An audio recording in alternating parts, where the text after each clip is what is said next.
Hello friends, आज हम discuss करने जा रहे हैं वैक्सीनेशन के बारे में। वैक्सीनेशन को हम कॉमनली इम्यूनाइजेशन भी बोलते हैं। वैक्सीनेशन के बारे में जो इम्पोर्टेंट पॉइंट्स हैं आज हम डिस्कस करेंगे, क्योंकि आने वाले एग्जाम्स में यानी दिल्ली एम्स में और डीएसएसबी के एग्जाम में इसमें से 1 से 2 मार्क्स के क्वेश्चन जरूर पूछे जाते हैं। So let's discuss. Important points about vaccination. जो हमारे वैक्सीन है वो 2 टाइप के होते हैं। पहले जिन्हें हम 0 डिग्री सेल्सियस के अबव स्टोर करते हैं, और दूसरे जिन्हें हम 0 डिग्री सेल्सियस के बिलो स्टोर करते हैं। अगर दोनों की कोल्ड चेन किसी भी तरीके से ब्रेक हो जाती है तो इट मीन्स वो वैक्सीन खराब होने के चांसेस होते हैं, जो फेटल भी हो सकते हैं। तो पहले जो वैक्सीन है जो डैमेज हो जाते हैं फ्रीजिंग की वजह से, वो है DPT, diphtheria pertussis and tetanus, DT, diphtheria tetanus, TT, tetanus toxoid, and the last one is hepatitis B vaccine. Vaccine that can be frozen, यानी कि जिन्हें हम 0 डिग्री से बिलो स्टोर कर सकते हैं, वो है ओपीवी, जिसे हम -20 डिग्री सेल्सियस पर स्टोर कर सकते हैं। कई एग्जाम में क्वेश्चन पूछा गया है कि ओपीवी को हम कितने टेम्परेचर पर स्टोर कर सकते हैं, तो उसका आंसर है कि उसे हम -20 डिग्री सेल्सियस पर स्टोर कर सकते हैं। नेक्स्ट है measles, MMR, measle mumps and rubella, and BCG. BCG में एक कंडीशन ये है कि बिफोर कॉन्स्टिट्यूशन, यानी कि हमें बिफोर उसका डाइल्यूएंट ऐड करने से पहले, अगर वो ड्राई फॉर्म में है, ड्राई पाउडर के फॉर्म में है, तो हम उसे 0 डिग्री से नीचे स्टोर कर सकते हैं। लेकिन अगर हमने उसमें डाइल्यूएंट ऐड कर दिया है तो हमें उसे अबाउट 0 डिग्री सेल्सियस, यानी कि आइडियली जो टेम्परेचर होता है वैक्सीन को स्टोर करने का 8 डिग्री सेल्सियस होता है, उस पर स्टोर करना पड़ेगा। नेक्स्ट आते हैं MMR. It can cause toxic shock syndrome. MMR vaccine toxic shock syndrome cause करते हैं, ये आपने कई बार सुना होगा।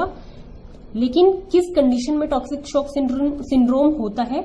If vial is already contaminated. अगर वायल कंटामिनेटेड है, किसी भी तरह से उसकी कोल्ड चेन नहीं मेंटेन हुई है या कोई भी दिक्कत है, तो ऐसे में टॉक्सिक शॉक सिंड्रोम हो सकता है। If same vial used for more than 1 session.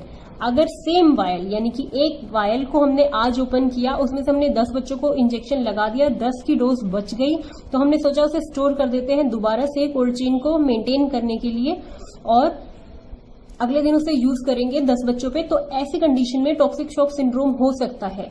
आपने कुछ टाइम पहले एक न्यूज आई थी, तो उसमें ये चीज थी कि किसी कैंप में वैक्सीन लगाए जा रहे थे, तो उसमें टॉक्सिक शॉक सिंड्रोम हो गया था, कुछ बच्चों की मौत भी हो गई थी ऐसे में। तो ये बहुत कॉशियसली हमें लगाना चाहिए।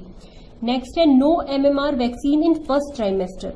फर्स्ट ट्राइमेस्टर में हमें कभी भी एमएमआर वैक्सीन नहीं देना चाहिए। अगर किसी को एमएमआर वैक्सीन मिला है या रूबेला वैक्सीन मिला है, तो वो उस फीमेल को एटलीस्ट 3 मंथ्स के बाद ही कंसीव करने की सोचनी चाहिए, क्योंकि रूबेला जो होता है वो टेरेटोजेनिक होता है और वो कॉज कर सकता है फीटल ग्रोथ रिटार्डेशन कर सकता है, या फिर fetal in vivo fetal death भी कॉज कर सकता है।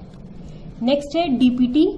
डीपीटी में है कि no pertussis is required after the age of 5 साल की एज के बाद आपको पर्ट्यूसिस वैक्सीन देने की जरूरत नहीं है, यानी कि वूपिंग कफ की जरूरत नहीं है। ये क्वेश्चन इस तरीके से बनता है कि आपसे ये पूछा जाएगा कि आपके पास एक 5 साल का बच्चा आता है, तो आप उसको इनिशियली कौन कौन से वैक्सीन देंगे? तो आप उसको बीसीजी भी देंगे, ओपीवी भी देंगे, लेकिन डीपीटी नहीं देंगे, डीटी देंगे उसके प्लेस पे, क्योंकि 5 साल के बाद जो वूपिंग कफ का रिस्क है वो कम हो जाता है। तो ऐसे में उसे पर्ट्यूसिस वैक्सीन की जरूरत नहीं है, तो हम उसे सिर्फ डीटी वैक्सीन देंगे। तो क्वेश्चन ये बनता है। नेक्स्ट है वीवीएम हीट मार्कर। ये बड़ा इंपॉर्टेंट क्वेश्चन है, जो लास्ट ईयर 2017 में एम्स पीएचएन का पेपर हुआ था, उसमें इससे रिगार्डिंग 2 फोटो बेस्ड क्वेश्चंस आए थे। वीवीएम है vaccine vial monitor heat marker जो होते हैं। इसमें क्या होता है कि आप कभी भी वैक्सीन की वायल देखेंगे तो उसके ऊपर एक पर्पल कलर का सर्कल बना होता है, उसके अंदर एक स्क्वायर बॉक्स बना होता है। ये स्क्वायर बॉक्स का जो कलर है वो बाहर वाले पर्पल सर्कल के कलर से लाइटर होना चाहिए। अगर ये लाइटर है तो it means safe to use if not expired. अगर हमारा वैक्सीन जो है एक्सपायर्ड नहीं है और ये लाइटर है, इट मीन्स कि कोल्ड चेन प्रॉपरली मेंटेन हो रही है और ये वैक्सीन बिल्कुल सेफ है यूज करने के लिए।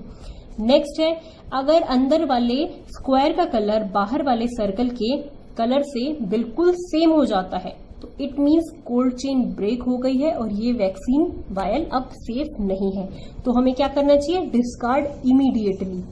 नेक्स्ट आता है कि अंदर वाला जो स्क्वायर है उसका कलर बाहर वाले सर्कल से भी ज्यादा डार्क हो गया है तो इट मीन्स वो वैक्सीन वायल बिल्कुल खराब हो चुकी है, हमें उसे भी डिस्कार्ड इमीडिएटली करना चाहिए। तो ये फोटो बेस्ड क्वेश्चन पूछा जा चुका है और होप कि अब की बार भी इसमें से एक क्वेश्चन बने। This topic is clear, okay.